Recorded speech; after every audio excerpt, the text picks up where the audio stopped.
untuk berbisnis keras. Boleh nggak? Boleh. Karena Tuhan memang suruh kita mengelola talenta. Orang yang bisa bekerja, pandai bekerja, itu juga sebuah talenta dari Tuhan. Tetapi mereka bisnisnya itu ngebut terus menerus, seolah-olah mereka bisa hidup selama-lamanya di atas muka bumi. Nggak ada waktu sama sekali untuk bangun kehidupan rohani. Nggak ada waktu. Terima kasih Tuhan, sampaikan sabdamu. Berikan kuasamu pada umatmu untuk maju, untuk menggapai janjimu. Terima kasih Bapa, sembunyikan hamba di balik salibmu dalam nama Yesus. Haleluya, amin. Praise the Lord. Tema hari ini adalah prioritas hidup yang seimbang. Hidup itu indah kalau ada keseimbangan. Dan keseimbangan itu hanya Tuhan yang bisa berikan. Karena firman Tuhan itu pelita. Pelita bagi kaki kita supaya kita nggak jatuh. Supaya kita nggak tersandung apa-apa. Dan terang bagi jalan. Prioritas hidup yang seimbang, saya ambil ayat-ayatnya dari Hagai pasal 1 ayat 1-9, saya bacakan. Ini adalah sebuah ajakan untuk membangun kembali bait suci di perjanjian lama. Pada tahun yang kedua zaman Raja Darius dalam bulan yang ke-6, pada hari pertama bulan itu datanglah firman Tuhan dengan perantaraan Nabi Hagai kepada Serubabel bin Sealtiel, Bupati Yehuda, dan kepada Yosua bin Yosadak, Imam Besar, bunyinya. Beginilah firman Tuhan semesta alam. Bangsa ini berkata, sekarang belum tiba waktunya untuk membangun kembali rumah Tuhan. Maka datanglah firman Tuhan dengan perantaraan Nabi Hagai, bunyinya, apakah sudah tiba waktunya bagi kamu untuk mendiami rumah-rumahmu yang dipapani dengan baik itu, sedang rumah ini tetap menjadi reruntuhan? Oleh sebab itu, beginilah firman Tuhan semesta alam, perhatikanlah keadaanmu. Kamu menabur banyak, tapi membawa pulang hasil sedikit. Kamu makan, tapi tidak sampai kenyang. Kamu minum, tapi tidak sampai puas. Kamu berpakaian, tetapi badanmu tidak sampai panas. Dan orang yang bekerja untuk upah, ia bekerja untuk upah yang ditaruh dalam pudi-pudi yang berlobang. Beginilah firman Tuhan semesta alam, perhatikanlah keadaanmu. Jadi, naiklah ke gunung, bawalah kayu dan bangunlah rumah itu, maka aku akan berkenan kepadanya dan akan menyatakan kemuliaanku di situ, firman Tuhan. Kamu mengharapkan banyak, tapi hasilnya sedikit.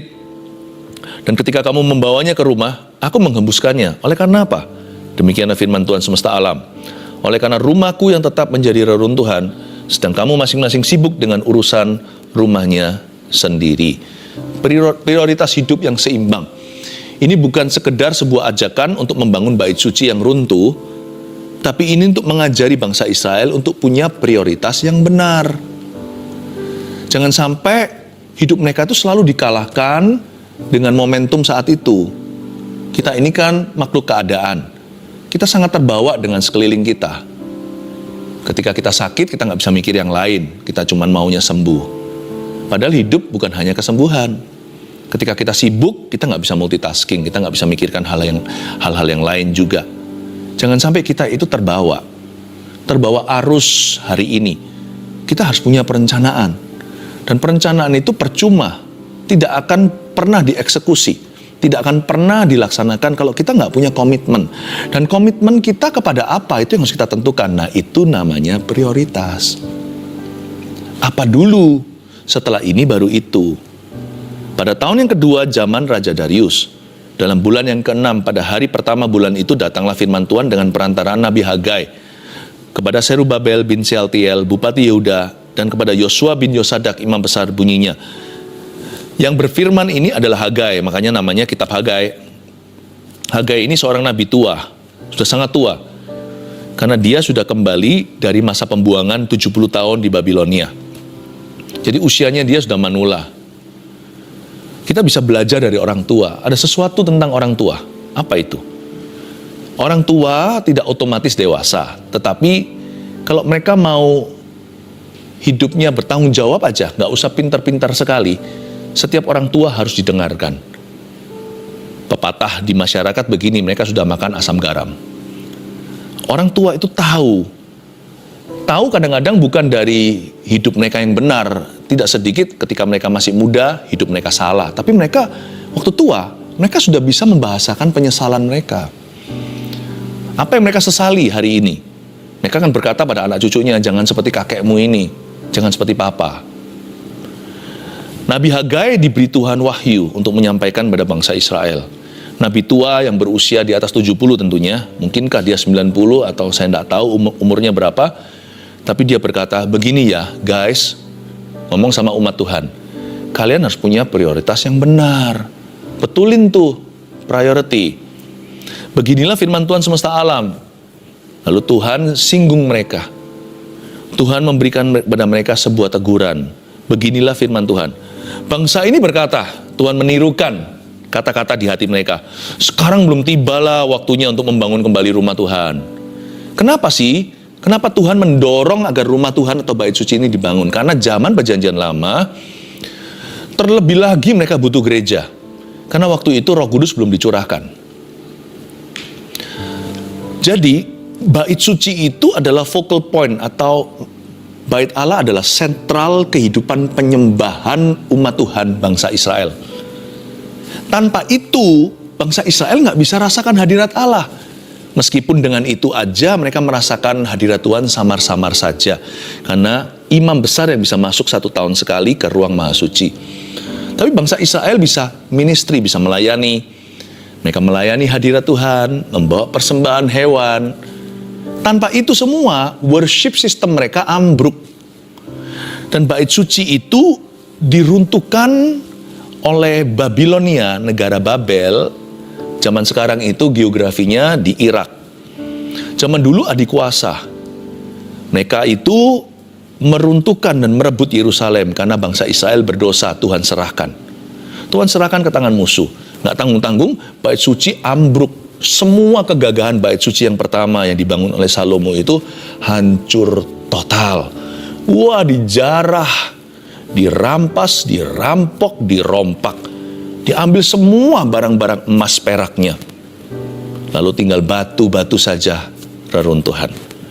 Tetapi, lewat titah Raja Yunani, dibangun kembalilah bait suci, diutus bangsa Israel, disuruh pulang kampung dari negara pembuangan.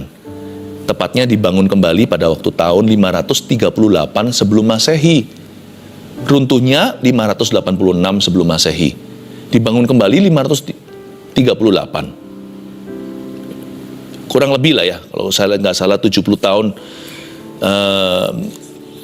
diruntuhkan. Setelah diruntuhkan, lalu habis itu ada penjarahan, lalu habis itu mereka dilutet atau dirampas. Setelah mereka 70 tahun dalam pembuangan. Lalu kira-kira 500-an tahun sebelum Masehi itu mereka pulang kampung untuk membangunnya. Dan saat membangun itu, mereka semangat. Tapi lama-lama kendor juga. Komitmen kalau nggak disertai dengan prioritas yang jelas, lama-lama nanti prioritasnya bergeser. Atau sebaliknya, punya prioritas, nggak punya komitmen juga percuma. Kita hanya punya angan-angan, tidak pernah sungguh-sungguh menyelesaikan. Dua-dua penting ya. Setelah mereka membangun bait suci kembali atas perintah Koresi, 15 tahun kemudian, setelah cetusan pertama, setelah mereka itu groundbreaking, 15 tahun gak kelar. Coba bayangkan. Kenapa? Mereka sibuk sekali. Makanya disindir sama Tuhan di ayat 2. Bangsa ini berkata, sekarang belum tiba waktunya untuk membangun kembali rumah Tuhan. Karena mereka selalu begini loh. Mereka mau melakukan itu, tiba-tiba something else came up. Ada sesuatu terjadi. Mereka mau hari ini ya sudah ditata, sudah ada dalam agenda. Saya mau ke sini, ke situ, saya mau menyelesaikan ini, menyelesaikan itu. Karena aku tahu ini kehendak Tuhan atas hidup saya. Tiba-tiba ada keperluan mendadak. Selalu ada aja.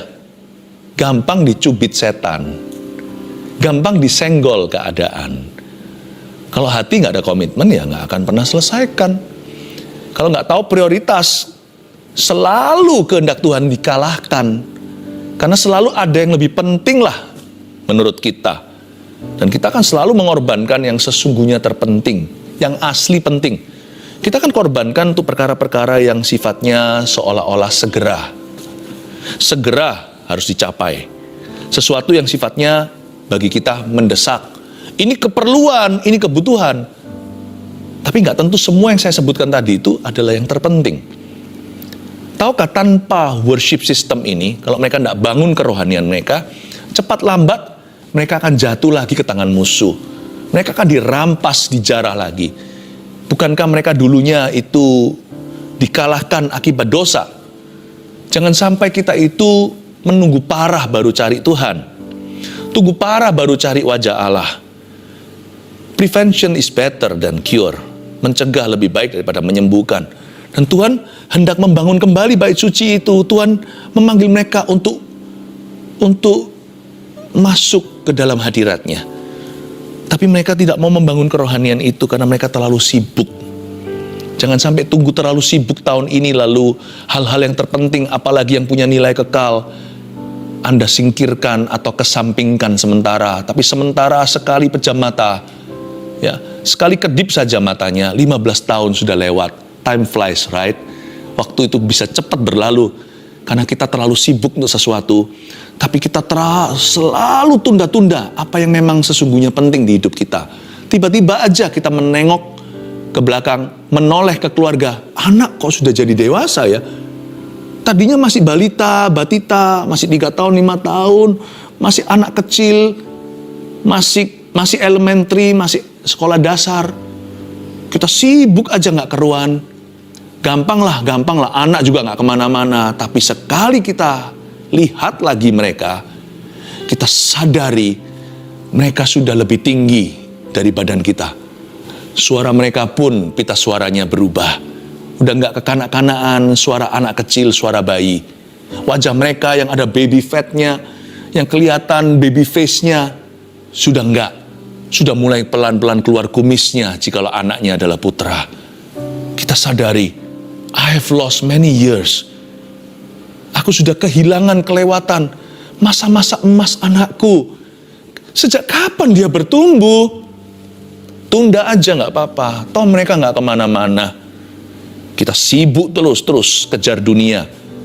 Gak salah bekerja, tapi hidup harus seimbang. Boleh cari uang, tapi prioritas kita jangan dolak-dalik, jangan terbalik. Tetap Tuhan dulu, manusia kemudian, baru kemudian uang dan barang.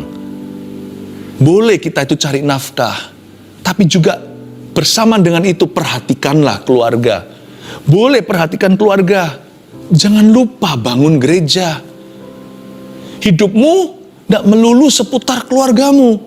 Jangan-jangan nanti menjadi family yang egois dan ditinggalkan oleh maksud-maksud Tuhan. Sekarang belum tiba waktunya untuk membangun kembali rumah Tuhan. Lalu Tuhan tanya, lalu waktunya kapan? Maka datanglah firman Tuhan dengan perantara Nabi Hagai, bunyinya ayat 4. Apakah sudah tiba waktunya bagi kamu untuk mendiami rumah-rumahmu yang dipapani dengan baik? Ya Tuhan, sudah terlanjur bangun kan? Nah, sekarang lihat di depan sana, orang-orang yang bawa lantainya, bawa tekelnya, bawa marmernya kalau mereka yang mampu, atau bawa kayu. Sudah datang semua di depan, kan harus dipasang. Nggak bisa dibiarkan gitu, kita nggak punya gudang. Yalah, selalu ada alasan. Kalau itu untuk kita, selalu ada alasan untuk segera. Sedangkan kerohanian kan nggak kelihatan, jadi nggak apa-apa. Apalagi yang bernilai kekal kan aku masih hidup, belum mati. Surga kan masih nanti. Selalu ada alasan untuk tunda. Kalau untuk kita selalu ada alasan untuk segera. Untuk Tuhan, untuk hal-hal yang sifatnya rohani, sifatnya kekal. Untuk kerajaan Allah selalu besok ada waktu. Apakah sudah tiba waktunya bagi kamu untuk mendiami rumah-rumahmu yang dipapan dengan baik, sedang rumah ini tetap menjadi reruntuhan? Oleh sebab itu beginilah firman Tuhan semesta alam. Perhatikan dong keadaanmu. Coba lihat ya, kamu menabur banyak, tapi membawa pulang sedikit kan? Kamu makan, gak kenyang-kenyang kan? Kamu minum, gak sampai puas. Kamu berpakaian, tapi kenapa badanmu gak sampai panas? Dan orang yang bekerja untuk upah, ia bekerja untuk upah yang ditaruh dalam pundi-pundi yang berlobang. Tahu kenapa pundinya berlobang? Karena hidupnya gak seimbang. Kaya raya jatuh sakit, jantungnya gak sehat, gak pernah olahraga. Atau olahraga terus melulu, tapi suka marah-marah. Badannya sehat, hubungannya tidak sehat. Badannya sehat, keluarganya sakit. Atau orang yang pelayanan saja, gak pernah mau bekerja, nanti berujung minta-minta jadi batu sandungan bagi orang. Keindahan hidup dalam Tuhan itu adalah Tuhan menjaga keseimbangan. Bukankah Dia pelita harapan? Dialah terang jalan. Pundimu berlubang karena melulu cari uang. Atau ada orang-orang tertentu yang nggak pernah mau cari nafkah buat keluarganya, bagaimana bisa menangkan seluruh family-nya? Situ papa loh, ayah kepala keluarga, isinya hanya doa saja. Sedangkan Paulus berkata di Tesalonika, kamu tidak kerja, nggak usah makan. Beginilah firman Tuhan semesta alam ayat 7, perhatikan keadaanmu. Jadi naiklah ke gunung, bawalah kayu, bangunlah rumah itu, ayo segera, maka aku akan berkenan kepadanya dan akan menyatakan kemuliaanku di situ. Firman Tuhan. Kamu mengharapkan banyak kan? Tapi hasilnya sedikit. Ketika kamu membawanya ke rumah, aku mengembuskannya. Oleh karena apa? Demikianlah firman Tuhan semesta alam. Oleh karena rumahku yang tetap menjadi reruntuhan itu. Sedang kamu masing-masing ditegur sama Tuhan, dijewer nih. Kamu masing-masing sibuk saja dengan urusan rumahnya sendiri, alias egois atau selfish. Prioritas hidup yang seimbang gimana sih? Saya kasih 3 poin seperti biasa ya. Nomor 1, jangan selalu korbankan yang penting. Catat nih, untuk yang mendesak. Urgent is important, but important may not be urgent. Nah, disitulah trikinya, disitulah jebakannya. Sesuatu yang mendesak pasti tiba-tiba jadi penting. Semua prioritas digeser ke bawah atau ke samping. Dia menjadi nomor 1. Namanya emergency. Mengerti sih, saya mengerti. Tapi kalau hidup kita itu selalu emergency melulu, berarti kita itu emergency atau manajemennya krisis.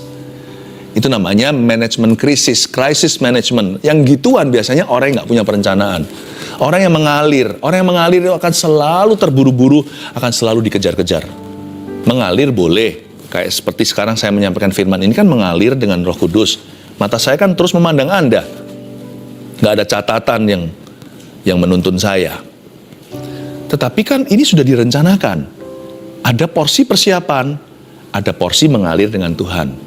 Kita boleh buat perencanaan, Tuhanlah yang menentukan langkahnya. Tapi celakalah orang yang tidak berencana, langkahnya akan kiri kanan, akan kemana-mana. Saya dorong kita untuk membuat prioritas yang jelas. Bahwa supaya hidup kita itu jangan sampai selalu diburu-buru dengan yang urgent stuff. Dengan hal-hal yang sifatnya mendesak. Gak bisa ini, gak bisa ditunda bro, ini harus sekarang. Apa-apa selalu harus sekarang. Kayaknya orang gitu gak punya masa depan. Karena urgent akan selalu seems important, akan selalu nampaknya penting sekali. Maha penting bahkan. Tapi yang penting nggak tentu urgent soalnya, nggak tentu mendesak. Misalnya anak kita, ya sudah pak, nggak ada waktu, nggak apa-apa. Ya sudah ma, nggak apa-apa. Masa mereka akan lari dari rumah? Ya nggak urgent sih. Tapi jangan lupa ya, jangan kedip matanya. Sebab kedip lagi 15 tahun bait suci tetap terbengkelai. Kerohanian juga sama, nggak apa-apa sih, nggak berdoa sehari aku nggak mati kok. Lebih urgent makan. Kalau kita nggak makan, kita kelaparan. Tapi kalau kita nggak berdoa kan nggak apa-apa. Nggak apa-apa berdoa. Nggak apa-apa berdoa hari. Nggak apa-apa. Tiba-tiba fatal kejatuhannya. Nggak doa itu nggak akan langsung jatuh. Tapi orang yang jatuh tiba-tiba atau seketika, biasanya karena mereka sudah biasa nggak berdoa. Coba pahami ilustrasi ini. Coba pahami hikmat ini. Selami hikmat Allah. Masalahnya nggak ada boundary yang pakai visa, nggak ada perbatasan imigrasi. Jadi kita nggak tahu kapan kita jatuh. Pas kita nggak berdoa, bolong sehari, atau 1 bulan, atau 1 tahun. Kita nggak pernah tahu soalnya. Dan waktu kita nggak berdoa, seluruh daging kita itu menipu. Kita merasa fine-fine saja. Disitulah. Makanya itu saya nggak berani ambil resiko. Saya nggak berani 1 hari saya lewatkan tanpa saat teduh. Oh, saya nggak mau lewatkan. Mengapa? Karena lebih baik berjaga dan waspada. Karena juga bukan karena saya takut jatuh, maka saya berjaga-jaga. Tapi saya tidak mau kelewatan tuntunan Tuhan. Nah, kalau Tuhan tuntun saya misalkan, saya sedang nggak siap, nggak ready, atau nggak berjaga-jaga, jangan sampai kaki Dian itu dipindahkan. Atau saya kelewatan kairos atau waktu ilahi Tuhan. Waktu saya berkata, sorry kilaf, mau sekarang.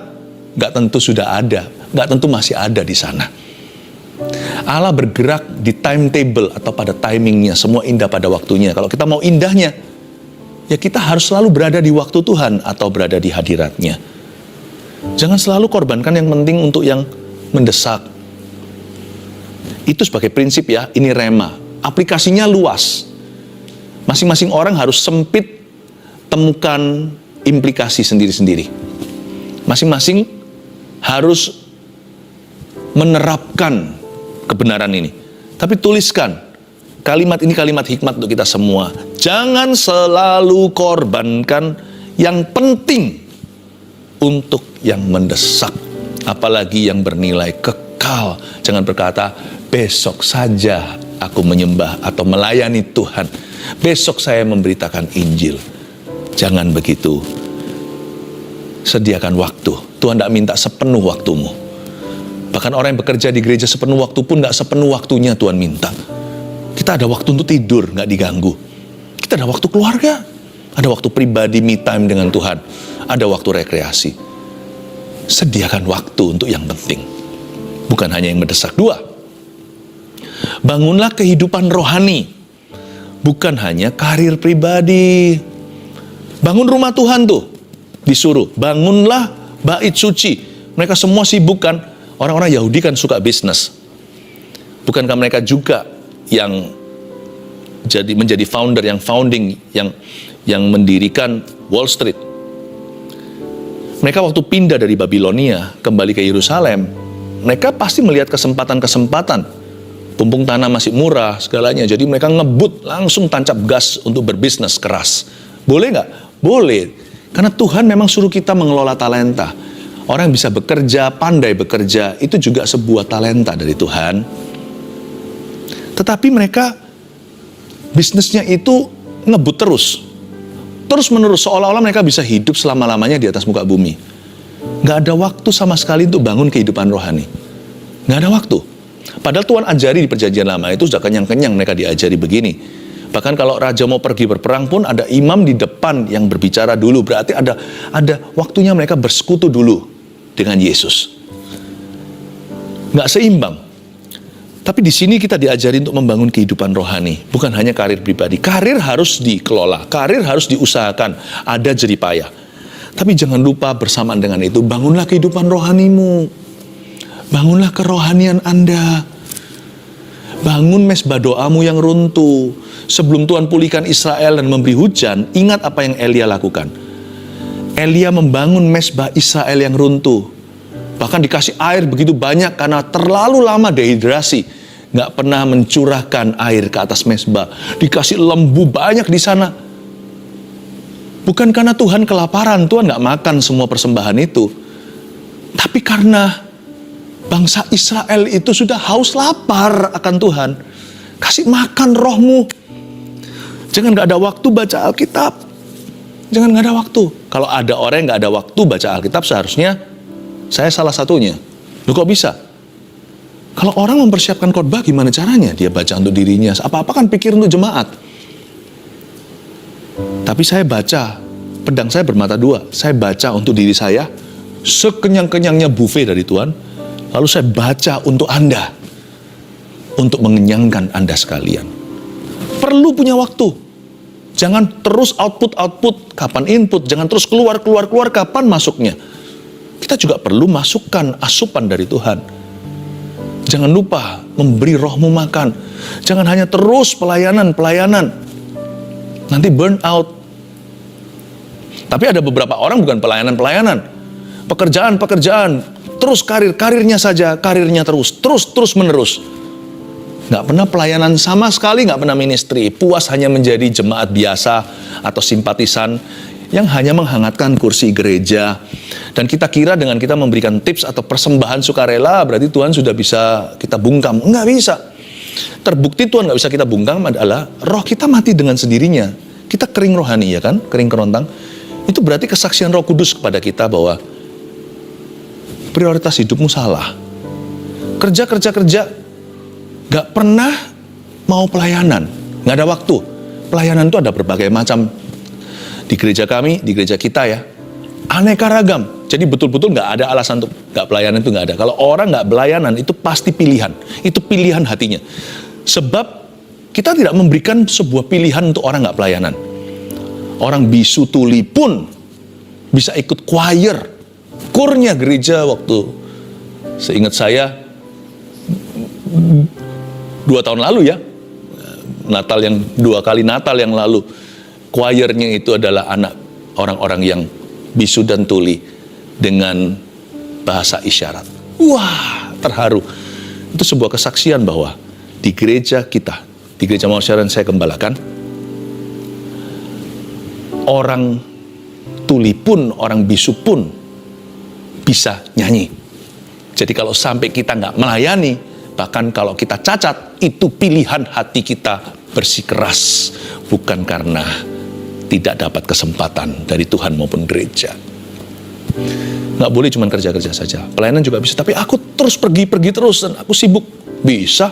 Kalau kita mau belanin bisa. Bisa. Kalau nggak ada lagi apa-apa yang bisa kita lakukan karena memang nggak bisa.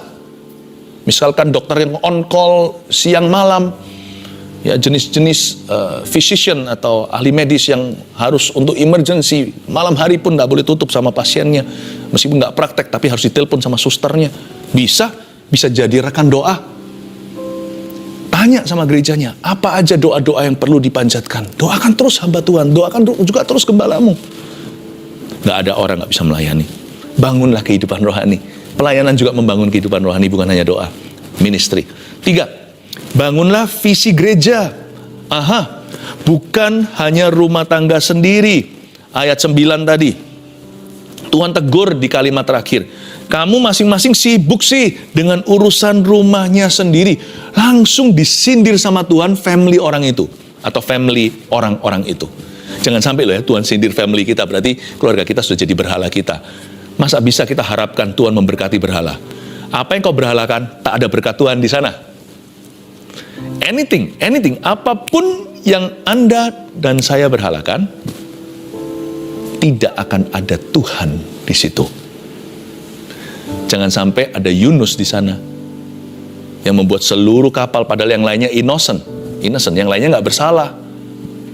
Tapi gara-gara satu itu, apalagi kalau dia adalah papa, Yunus adalah nabi, kalau ini adalah kepala rumah tangganya yang memberhalakan apa-apa just for the family, nggak pernah bangun visi gereja.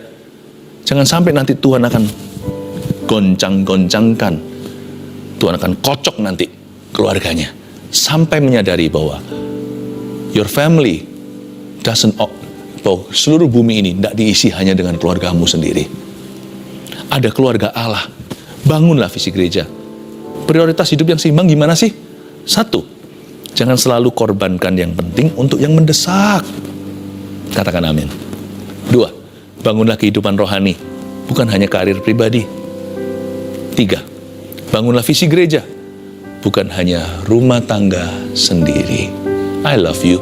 God bless you. Saya rasakan Roh Kudus rindu beberapa orang yang sudah mundur pelayanan untuk kembali melayani. Buat goal tahun ini bukan hanya sukses kerja dalam bisnis, dalam profesi, atau lulus cum laude, tapi sisihkan waktu. Targetkan di mana Anda tertanam dalam gereja. Apa saja yang dibutuhkan atau persyaratan yang diharuskan agar Anda bisa melayani, tempuh saja. Tinggalkan egomu, tempuh. Layani. Dan dengan demikian Anda jalan dalam satu address atau satu alamat, yaitu perkenanan. Oh, tidak ada yang lebih indah daripada menargetkan ini. Perkenanan Allah dalam hidup Anda. Tuhan mencintai kita, mengasihi kita apa adanya, tapi perkenanan kita mesti bayar harga. Favor dari Tuhan itu. Saya dorong Anda yang sudah mundur dari pelayanan, kembali yuk. Saya rasakan ada banyak yang mundur. Balik lagi. Kasih mula-mula. Kasih mula-mula. Kasih mula-mula. Terima kasih Tuhan, terpujilah namamu. Saya berdoa juga dalam nama Yesus. Orang tua, mulai dengan papa. Ayah, tolong angkat tangan. Tuhan, tangkap setiap ayah ini, setiap papa, setiap daddy, setiap father. Ya Tuhan, Engkau tawan kami masuk ke hadirat-Mu, lalu didaur ulang, lalu dikembalikan, di-return, diretur, dikembalikan ke keluarganya dalam kondisi sebagai ayah yang lebih baik, sebagai papa yang lebih perhatian, sebagai seorang ayah yang lebih mengasihi, yang lebih memprioritaskan putra-putrinya, dan juga tentunya mama mereka, istrinya. Kami berdoa supaya Tuhan Kau ciptakan family man. Ketika hamba-Mu berdoa, saya rasa seperti Tuhan saat ini memberi urapan jadi family man. Saat ini juga, terimalah di dalam nama Yesus. Tentunya para ibu, Anda juga terima urapan yang sama. Bak urapan di kepala Harun, kan kejanggutnya turun. Sama, kepala lehernya kena semua. Terima kasih Tuhan. Tapi saya doa untuk kepala keluarga. Saya berdoa untuk head of the family. Terimalah urapan ini di dalam nama Yesus. Oh Roh Kudus jamah, Roh Kudus jamah. Saya rasakan ada beberapa ayah yang sedang menangis karena menyesal. Lihat perkataan saya tadi itu seperti menusuk hatinya. Merasa seperti, aduh iya itu aku. Don't worry, Tuhan Yesus itu adalah seorang penebus. Kata tebus di situ artinya redeem. He is our redeemer. Berarti Tuhan bisa menebus tahun-tahun yang hilang dimakan belalang. Mungkin karena salah kita sendiri, karena kita terlalu sibuk cari uang. Nggak apa-apa. Tuhan akan kembalikan. Nanti 7 bulanmu lebih berarti dari 7 tahun kemarin. Oh Tuhan Yesus, terima kasih. Haleluya. Ulurkan tangan sekarang, saya mau doa untuk kebutuhan-kebutuhan yang ada di tangan. Semua orang yang meminta, yang berseru, tolong doakan aku di live chat maupun di komentar dalam nama Yesus. Tuhan, jamah Tuhan, jamah Tuhan, jamah Tuhan, jamah Tuhan. Ya Tuhan, sembuhkan yang sakit, bukakan pintu, ya Tuhan, bagi mereka yang buntu. Bebaskan ke dalam terang mereka yang dalam gelap dan terbelenggu. Dalam nama Yesus. Haleluya. Saya rasakan ada satu orang yang rusuknya patah. Karena apa saya tidak tahu. Tapi rusukmu itu patah. Tuhan memberimu rusuk yang baru. Ini bukan pasangan hidup. Saya rasa orang ini kayaknya single. Tuhan juga akan kasih arti harafiahnya, arti rohaninya. Tuhan juga menjawab doa bermata dua. Tapi rusuk Anda memang sakit, patah, karena kecelakaan atau apa, Tuhan sembuhkan dalam nama Yesus. Rasa sakit itu tidak ada lagi. Tidak ada lagi, Anda tetap harus periksa ke dokter. Dan nanti biar dilihat dari hasil foto itu semua utuh. Tidak ada satupun missing bone. Tidak ada keretakan dalam nama Yesus. Dan kalau Anda belum dapat jodoh juga, saya doakan supaya Anda memperoleh jodoh yang dari Tuhan tahun ini. Dalam nama Yesus.